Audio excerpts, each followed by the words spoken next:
extreme of independent way of acting, because we are not freed from our routine, and we have what are called the outbursts and impulses driving us from action to action.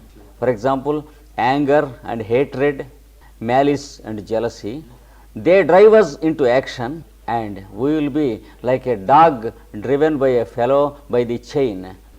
Anger will be our master when we act out of anger. So, anger will be the master of a dog in the name of the person who acts angrily. Like this, the impulses drive us from action to action, and we live in bondage.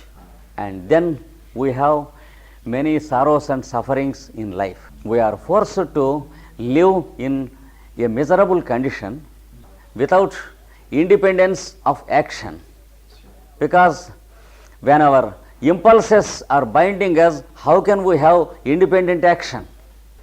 When our mind is filled with anger, are we free to be happy? So we lack freedom and we live in bondage. When we are jealous of someone else, can we sleep properly? We are not permitted to sleep, and thus we have no independence of action. So we are expected to break this routine and come out of the bondage. Nature makes us feel the pain of our life, and nature makes us understand that life is painful, and it makes us feel that we have to escape from this bondage and come out into a new horizon, because our original state was independence and not bondage. We are born into this world from an unlimited state of consciousness, and we are born into limitations. It is but natural for us to try to come out of the limitations. That's the reason why everyone wants to be happy, because happiness is the natural state of existence, whereas we make our life a life of self-conditioning, away from the natural way of living. What's the difference between a child and an adult? A child is privileged to be happy without any reason, whereas 99% of the grown-up human beings want some reason to be happy. That's why they are always unhappy. If we want to find a reason to be happy, the reason has no reason to be with us, and nature has no reason to provide us with a reason to be happy. And the one who can be automatically happy without any reason is the only one who can live happily in this world.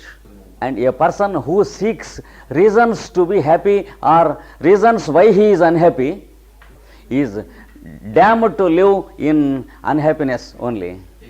He is a self-condemned fellow. Suppose I say, I am unhappy because of this man and that woman. They are not allowing me to be happy. He is an unfortunate fellow, because he never allows himself to be happy. There is no one in this world who stops us from being happy. We ourselves condemn us by not caring to bring the three parts of the machine to focus, not being able to select a work which is meaningful. The work we do will be obligatory, because the word we use does not belong to the work we do, and the thoughts we think do not belong to either our words or our work. This is the difference between a child and a grown-up fellow. It is the duty of every grown-up fellow to remain a child continuously throughout the life, at the same time growing in wisdom and knowledge. Age should give us experience, wisdom and knowledge, but it should not give us the restriction from being happy. And it all depends upon how we choose our work. See, the child chooses to be happy and jolly. Even while weeping, he is happy because he is independent and he prefers to weep if he wants to weep. And is an adult independent to weep if he wants to weep in the society? He is not so free to weep as the child. That's the way George Bernard Shaw remarks that men laugh because they can't weep. For example, when we have a slip and a fall on the ground, when something pains here, we get up and smile because we are not independent to weep. The child, if it gets some injury or pain, it is very sincere in thought, word and deed. He can weep because it is time to weep. So, we cannot understand what happiness is. That's why we think that weeping people are unhappy and smiling and laughing people are happy. Many times it is far from truth. It is away from truth, because we see people smiling when they are in great distress and nervousness. We find people laughing nervous laughter when they are helpless and they are suffocated inside. If you take them into loneliness and ask them what is the matter and begin to console them, they burst out into weeping, because that is the true state in which they are existing, whereas they conceal it inside and put forth an ugly nervous laughter, which is opposite to the nature of the laughter of the child. That's why the laugh of a child is most beautiful and delightful. The smile of a child is most delightful, and even the weeping and crying of a child is lovable and most delightful, because it means what the child means, whereas even the laugh of a sickly, nervous elderly person gives us unhappiness and a tragic effect, because we feel very much for the person who is suffering inside and laughing on the lips. We can understand how much he is suffering inside, because he has denied his own expression out. This is the one aspect where strong people take care about themselves. They begin to practice truth speaking as one of the devices of bringing the machine into focus, to bring all the three parts of the machine into focus. This is the best process to follow, and the most scientific process to make our work significant is to begin to speak truth. But we are afraid, damn afraid of speaking truth out, because we wrongly believe that it is very, very inconvenient. We deceive ourselves by thinking, but there are many inconveniences in trying to speak truth. In believing so, we live in a very, very inconvenient state of life daily, a painful life of tensions and complexes in the mind, and we go into involvements and difficulties than to begin to speak truth. We do not understand the simple truth that when we begin to speak truth, life becomes simple and straight, and all the involvements will disappear, and it is the only way to live happily. But many people do not prefer to live happily, and they want to live happily, but they do not prefer to live happily because they do not follow the path to live happily. If you go into the details of the yoga practice, yoga in its true sense, called the Eightfold Yoga Path of Patanjali, the very first step, first of the 8 steps includes truth speaking, and not only truth speaking but also truthfulness. Truthfulness is something more than truth speaking, because If you take a cassette of tape recorder and reproduce the speech you have made, it reproduces exactly including our cough, but you cannot call it truth speaker. Can we say that the cassette is speaking truth? Because real truth speaking includes truthfulness as an attitude. Truth more exists in attitude than in speech. So, the wise student of yoga begins to practice truthfulness as an attitude, and incidentally he begins to speak truth. The capacity to speak truth can be got only by having the attitude of truthfulness. It includes the relationship with others. When we begin to have the attitude of truthfulness to others, then we will be able to speak truth. And when we make the required training for truth speaking, it may take some time, only a few months and not more than that, because within those few months we have to break up some of our obligations with others. Sometimes in the beginning we do not know the art of truth speaking. We will be very harsh in the name of truth speaking in the beginning, and some people are mistaken that truth speaking is harsh always. They are proud of declaring that they speak truth though it is painful to others. That means they are still fools. They are just in the beginning of trying to speak truth. That means they do not know how to speak truth. Elderly people teach us that truth speaking is always sweet. One of the instructions of truth speaking among the scriptures is like this: speak truth, speak pleasant, do not speak truth unpleasantly, and do not speak untruth to be pleasant.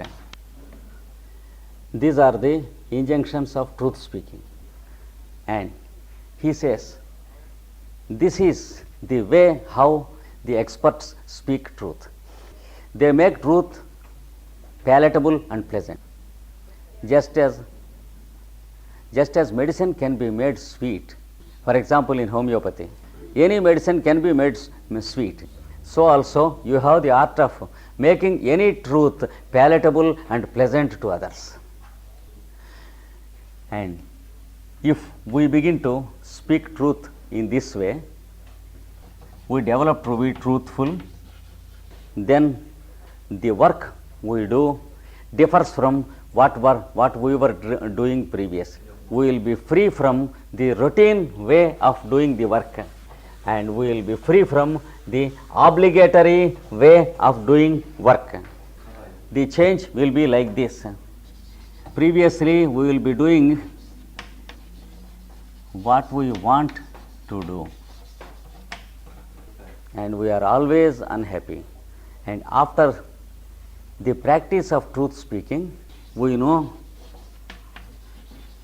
what we have to do.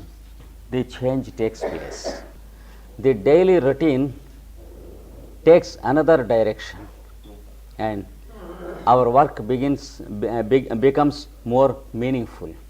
Just as the sensible worker in an office or in a factory differs from an irresponsible worker.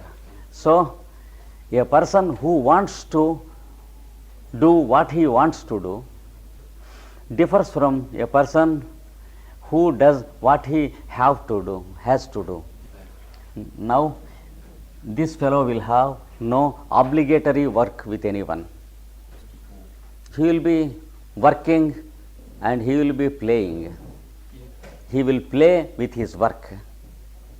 and the difference between work and play will be removed in his life. He continues to live as a child, and his work gives him only pleasure, and there is no monotony in his way of working, because there is one essential difference. The first fellow is bothered of the result of what he does. He is bothered of the result. He does anything for the result.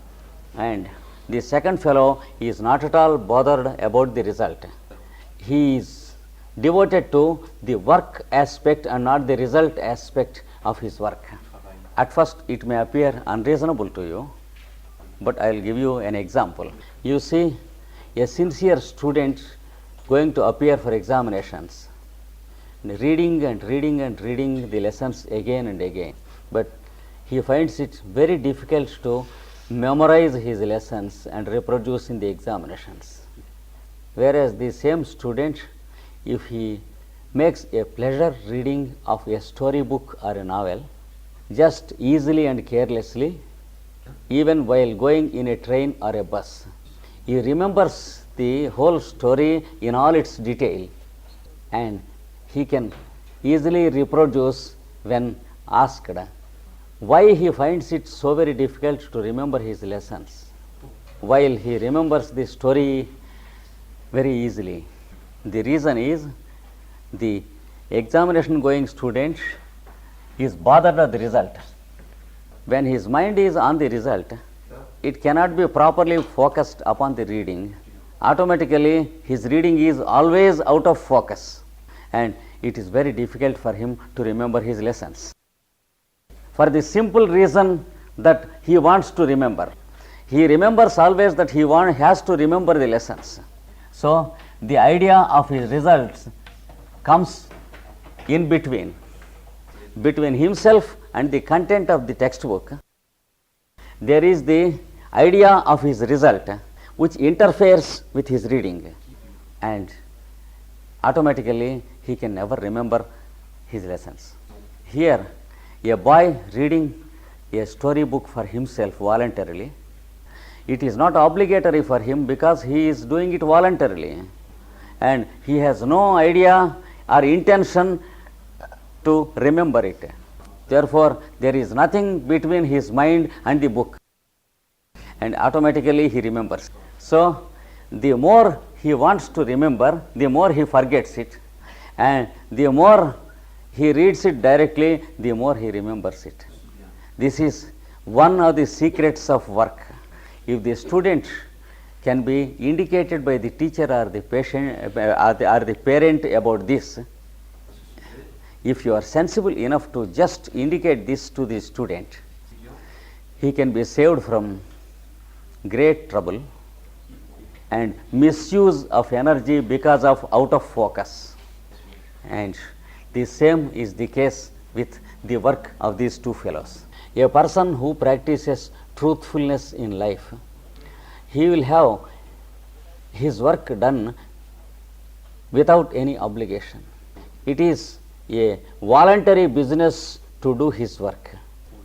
What is the difference between a businessman working in his own office and an employee working in the same office? The businessman finds it a pleasure to do his own work in his office, because the business belongs to him. The employee finds it difficult to work because the work belongs to someone else. This difference in feeling the sense of work makes all the difference.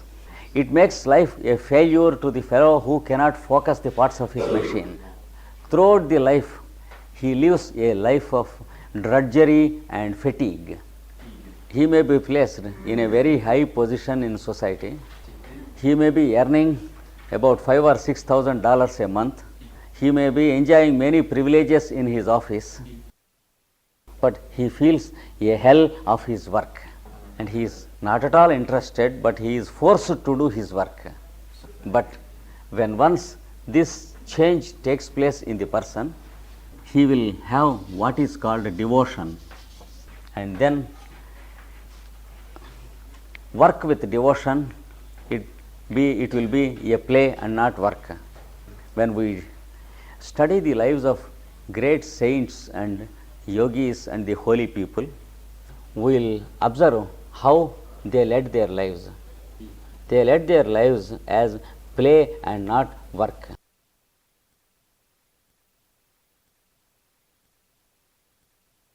The work they choose for themselves is what they mean to do and what they have to do, but not what they wanted to do. That's the difference.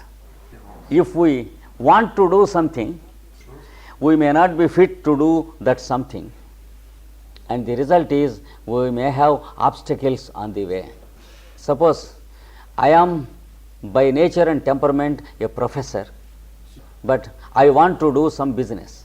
Automatically I will be a failure, because I want to do something which I am not expected to do. We should find the piece of work which is in tune with our own nature, and we should be independent enough to choose that part of work which we are expected to do. We should have the independence to choose our work in the world, and then the work becomes a solution to our own life, and automatically it leads us to the goal, that is freedom and liberation from self conditioning. We should be able to do the work without an idea of the result, and then the work is bound to give best results.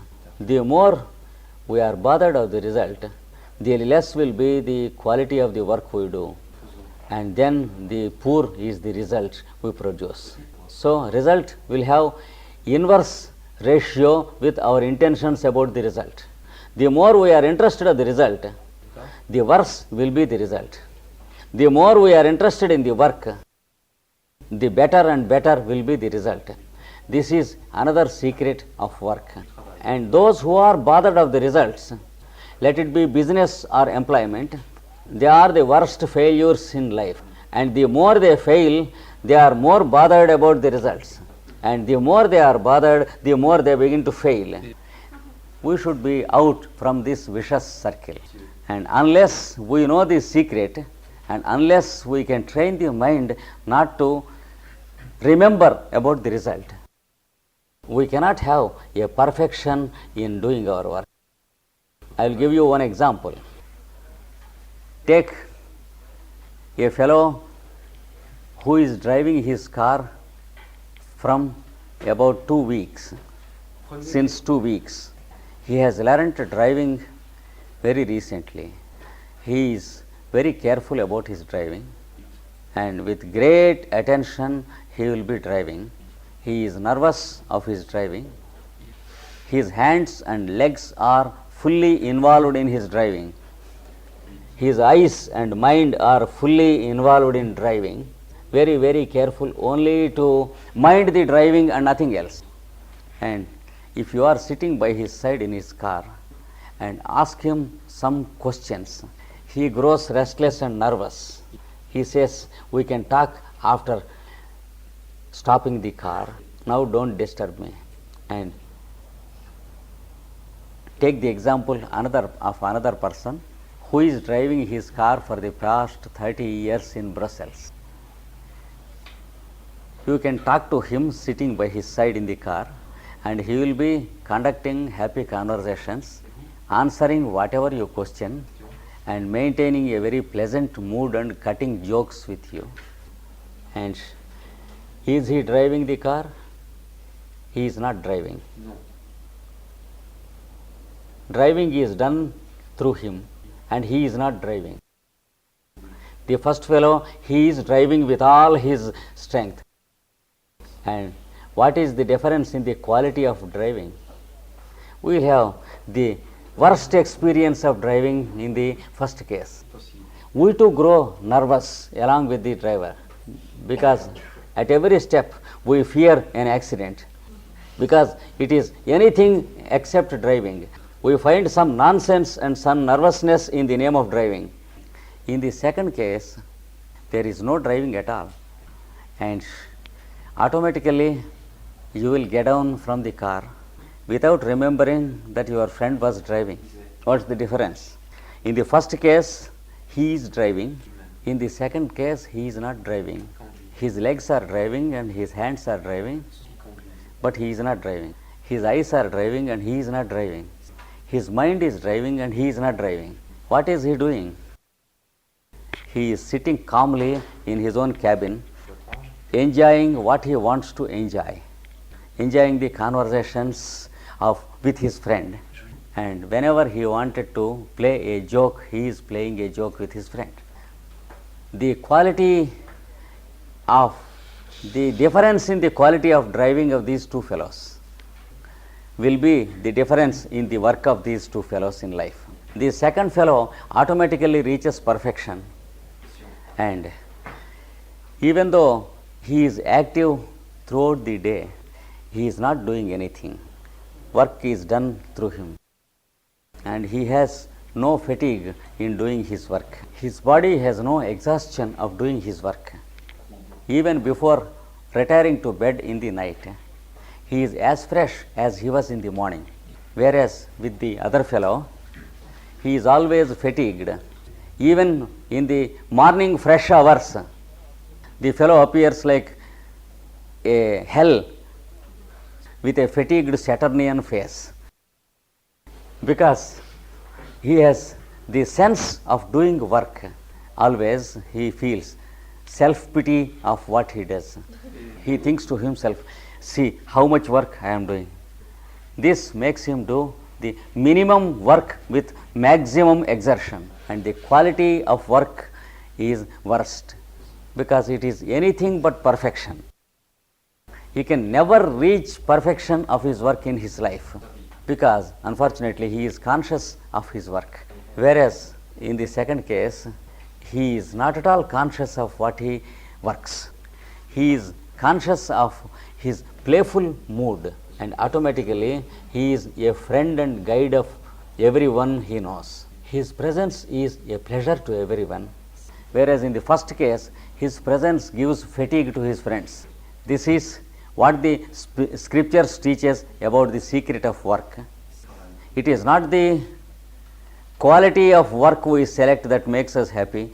It is not true that a type of work gives you happiness and another type of work gives you unhappiness. It is utterly false to believe that a piece of work will be pleasant and another piece of work will be unpleasant.